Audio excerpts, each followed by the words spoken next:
시청자 여러분 안녕하십니까. 겨울인생입니다. 45회차 승무패 2부 시간을 출발을 하겠습니다.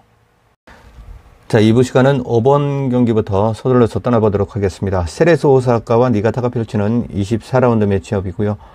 레오 세아라와 다니구치 가이토의 결정력 싸움으로 좁혀볼 수가 있겠죠. 노룩 플레이가 능한 니가타의 섬세한 공수 연계 작업에서 세컨볼에 관여되는 그 집중력만 배가 된다면 참 멋진 팀이 니가타라는 생각이 듭니다. 다니구치 가이토가 두 명이 있다면 니가타는 지금 1, 2, 3위를 다투고 있지 않을까 그런 생각도 들고요. 근데 이 다니구치를 제외한 포워드 라인의 골 결정력의 퀄리티가 좀 문제스럽긴 해요. 그런데 그 상대팀 세레소 오사카 또한 레오 세아라와 페르난데스, 이 브라질리언 듀오의 투맨 팀이라서 잘 나가는 경기와 그렇지 못한 경기들의 기복이 심한 편이고 니가타를 압도할 만한 꾸준한 하이클래스는 보여주지 못하고 있다는 생각입니다. 볼 터치야 워낙이나 좋은 팀 세레소지만 카피샤바와 페르난데스가 세컨서드 측면이나 아니면 하프 스페이스를 장악하지 못하면 역습 상황에 자주 노출이 되게 되고 또 미들라인 전체가 중구난방하는 느낌도 지울 수가 없습니다. 레오세아라 혼자서 만약에 파이널스들을 휘젓고 다니는 날이 된다면 오사카의 승리 요건이 충분해 보이지만 이 톱니바퀴 같은 성능 좋은 머신처럼 축구를 시전하고 있는 세레소인지라 이 포지션 하나가 삐걱거리면 도미노처럼 부진에 빠지는 경우를 흔하게 보여왔던 것도 부정해서는 안 될 것으로 생각을 해봤습니다. 니가타도 하이텐션 속에서 집중력을 발휘하는 팀이기 때문에 긴장감 넘치는 스코어로 진행이 된다면 원정 니가타의 선전도 기대해 볼 만한 매치업이 아닐까 전망해 보겠습니다. 상황에 따라서 경기를 풀어가는 축구 지능, 경기가 흐르는 상황에 따라서 그 경기를 풀어가는 축구 지능은 세레소가 앞서는 건 부정할 수 없지만 레오 세아라의 개인기로 이루어지는 피니시를 제외하고는 지나치게 전술에 기인된 골이 많은 그런 세레소 오사카라서 니가타의 골 결정력만 조금 업되는 그런 주말이 된다면 상상할 수 없는 결과판을 만들 수도 있지 않을까 조심스럽게 예상을 해보겠습니다. 지난 6월에 그 알크마르로 떠났죠. 양발잡이 라이트백 마이쿠마의 동선 빈 자리가 하필이면 니가타의 피니셔 다니구치 가이토의 주 공격 루트라는 점도 조그만 변수가 되지 않을까 생각을 해봤습니다. 자, 14경기 중에서 유일한 스리마킹을 5번 경기에 내려놓겠습니다. 2부 시간의 두 번째 경기는 6번 대상 경기입니다. 비셀 고베가 상남자팀 나고야를 불러들이는 24라운드 매치업입니다. 자, 이 경기는 단순하게 접근을 하고 그리고 간결하게 선택을 하겠습니다. 고베가 나고야에게 열세를 보였던 과거는 이제는 청산을 했다고 생각을 하고 있습니다. 하지만 나고야는 아직도 이 원정 무승부에는 관심이 없죠. 작년 시즌부터 본다면 지금 올해가 24라운드니까 작년과 올해 24라운드까지 이 모든 원정 경기에서 단 한 번의 무승부만 있었다고 보시면 되겠습니다. 올 시즌만 놓고 본다면 한 번도 없죠. 원정에서 무승부 없이 승과 패를 반복하고 있습니다. 물론 승보다는 패가 많겠죠. 아무튼 이 나고야가 원정에서 무승부 없이 승과 패로만 갈리는 부분을 어떻게 설명을 해야 될지 난감한 적도 굉장히 많았습니다. 근데 작년 경기부터 올해 경기까지 나고야 파헤치기를 한번 해봤는데 이 전술적인 부분에서 기인된 부분이 굉장히 많다고 그렇게 생각을 하고 있습니다. 언젠가 다음에 또 나고야가 이 대상 경기가 됐을 때 나고야가 어떤 팀인지 한번 또 긴 시간을 할애해서 한번 말씀을 드려보겠습니다. 아무튼 나고야는 아직도 이 원정 무승부에는 관심이 1도 없는 팀 같고 고베도 이 상위권에 마치다 그리고 히로시마 이 두 팀과 홈에서 무승부를 기록한 부분을 제외하면 홈에서는 항상 승부를 가르는 스타일이었죠. 올 시즌도 그렇고 작년 시즌도 마찬가지입니다. 홈에서만큼은 고베가 좀 어이없는 패배도 당하고 아니면은 강팀과 대결했을 때는 당당하게 승리도 챙기고 정말 또 고베도 어떻게 보면 알 수 없는 팀, 뭐 그런 팀이지 않을까 이런 생각이 듭니다. 아무튼 홈에서 승부를 가르는 빗셀 고베, 그리고 원정에서 무승부 없이 무조건 승부를 가르자 나고야, 다른 부분들을 언급하지 않아도 이 경기는 이러한 팩트 하나만을 가지고도 그냥 뭐 결과를 유추해보는 게 낫지 않을까, 뭐 이렇게 생각이 듭니다. 뭐 내용이 많다고 해서 정답은 아니겠죠. 이 경기는 빗셀 고베와 나고야의 어떤 본능적인 그런 부분에서 착안을 해서 승패 중에서 고베의 승리 구간을 단통으로 한번 담아가 보겠습니다. 고베 같은 경우는 지금 3경기 연속으로 골을 넣은 걸로 기억하는데, 혹시 아니면 어떡하죠?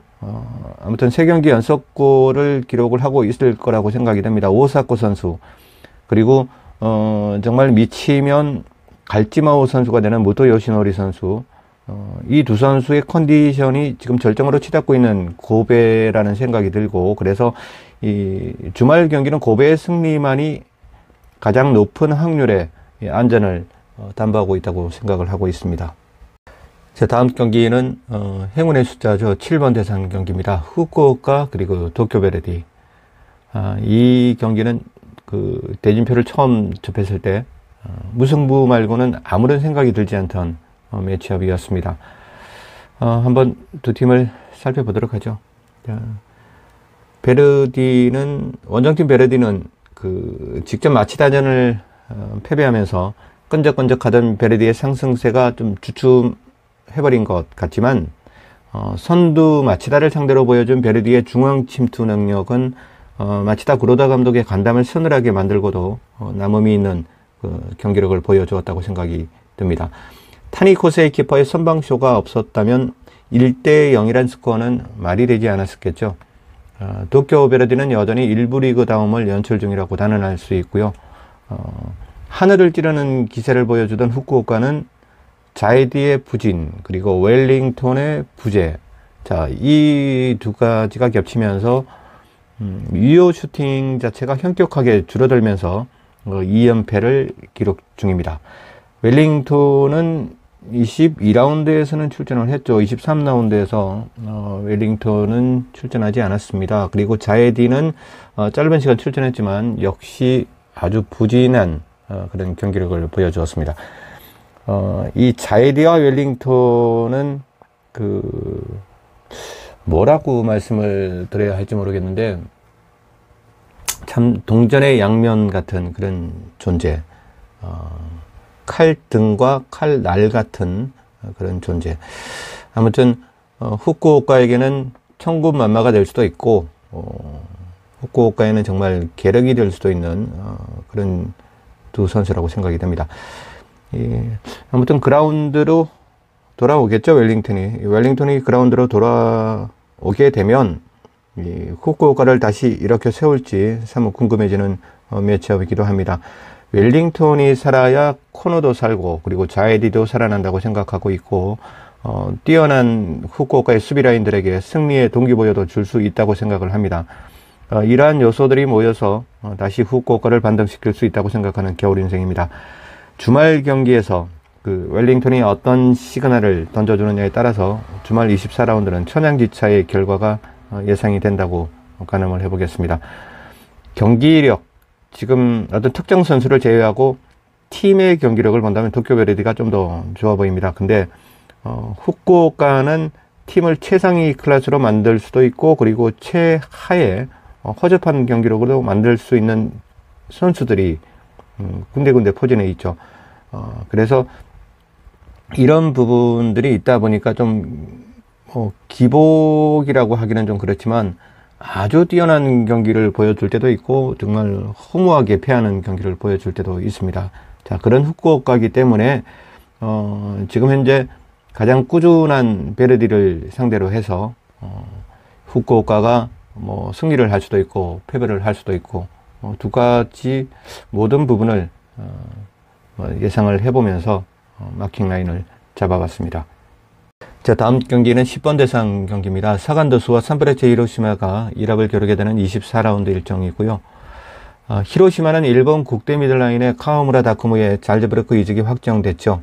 자, 카와무라가 아웃되고 나서 5경기에서 1승 2무 2패로 진한 부침의 시기를 겪었던 히로시마였지만 워낙이나 뎁스가 좋은 팀이기 때문에 직전 후쿠오카를 상대로 승리를 챙기면서 다시 J리그 지존의 위용을 되찾아가고 있는 중입니다. 자, 올 시즌에 히로시마의 부침의 시기는 지난 23라운드에서 이제 끝맺음을 했다고 생각하고 있고요. J리그에서 원정 무승부가 가장 많은 히로시마지만 7무 승부인가 아마 그렇게 알고 있습니다. 한 번 지고 7번 비기고 3번인가 4번인가 이기고 아무튼 11번 원정 경기를 해서 7번을 무승부를 거두었다는 것은 히로시마답지 않은 그런 결과였다고 생각이 듭니다. 아무튼 그 히로시마가 부침을 겪었던 그런 시기는 이제 23라운드를 끝으로 해서 이제 종지부를 찍었다는 생각을 확고하게 하고 있습니다. 아무튼 J리그에서 원정 무승부가 가장 많은 히로시마지만 홈에서 12경기 동안 무승부가 단 한 차례밖에 없는 사간도스를 만나서 이러한 히로시마의 24시전 징크스를 하나하나 깨나가지 않을까 전망을 해보고 있습니다. 원정 무승부가 없는 팀들이야 전술적인 부분에서 파생되는 결과로도 볼 수 있지만 홈 애드밴티지 속에서도 무승부가 없는 팀은 경기력의 기복이 아주 극심한 팀이라고 생각을 하고 있습니다. 히로시마의 꾸준함이 사간도스의 변덕스러운 경기력에 마침표를 찍어주리라고 편파적인 예상을 해보겠습니다. 이상으로 겨울 인생의 축구 이야기 승무패 45회차 2부 시간이었고요. 3부 방송은 오늘 밤 늦은 시간에서 새벽 사이에 업로드가 될 예정입니다. 멤버십 가족님들은 알림 설정 확인하시고요. 가족님들의 일상생활에 방해가 되지 않게 좀 더 짧게 팩트만 전해드리려고 노력하고 있습니다. 3부 방송에서 다시 찾아뵙겠습니다. 감사합니다. 겨울인생이었습니다.